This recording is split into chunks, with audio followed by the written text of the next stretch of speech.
Big fan of yours. Just wanted to say I appreciate getting the chance to hear you talk. I guess I was just kind of wondering what happens when someone sends you or gives you a record. How many do you get a week, a day? Do you listen to it ever? Do you listen to it if you like the cover, if you like the name? Do you listen to it if there's somebody's name attached to it that you know about? I mean, what happens if I was to send you a CD or give you one today?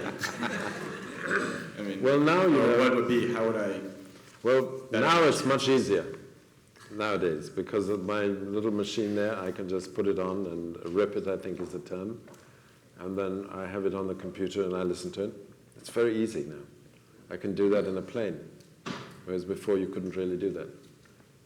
So sometimes you get a lot, and it is. I guess you're probably asking in general, not just with me in particular. In general, it is best to go through somebody to give it straight to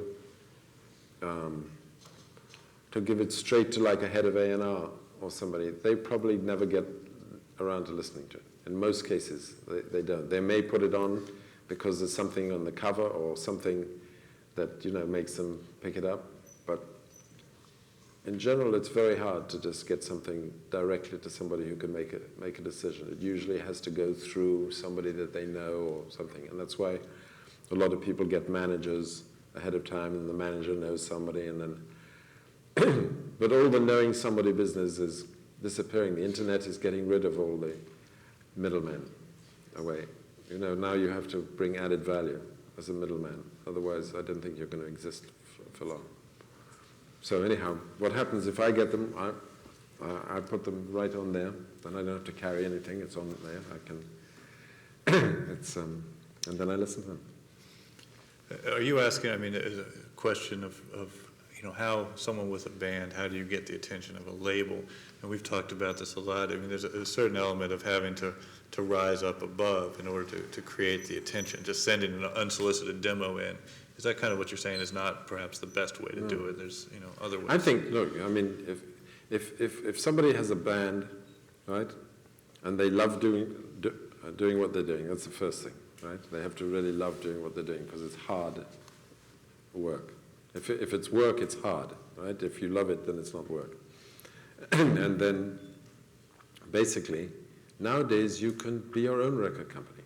You can be your own record company until there's a sufficient demand for something that somebody comes to you because they've heard about it. And how do you get them to hear about it? You just use the internet.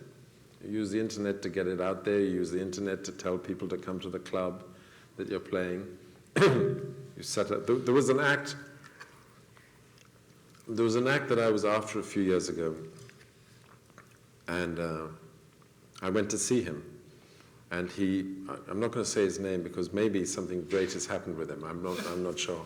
But anyhow, I went to see him, and he was really good. He was fantastic. I went to see him in Rhode Island, and the place was full. And I'd never heard of him before. And he wasn't known. He never released a record or anything. So I talked with him afterwards, and I said, "Well, how long have you been playing?" He said, "We've been playing a couple of years." I said, "Well, how come there were so many people there?" He said, "Well, I have emails of everybody when we play anyway. We ask people to sign up. And so they send out an email to all the people when he goes on tour. And this place had about, 800 people or something like that.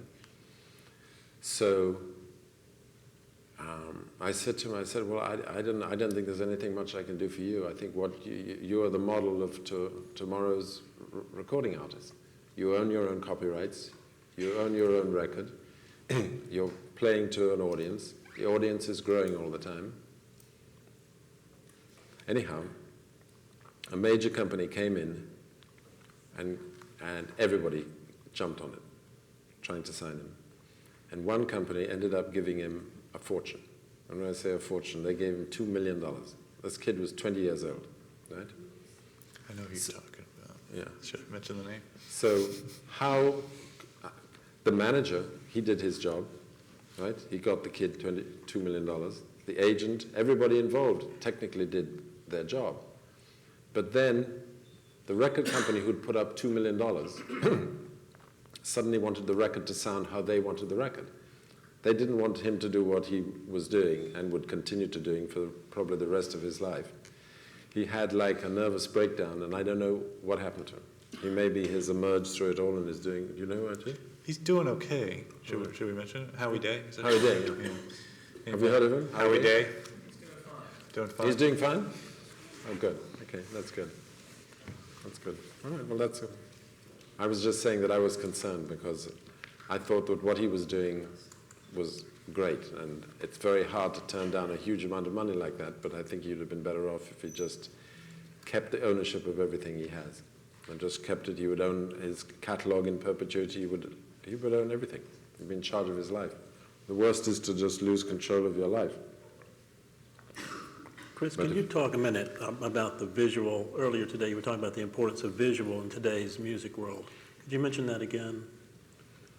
Well, it's become important, but you know, I was very keen on it at first, but in general, I'm not so keen on it now because I think it's distorted everything.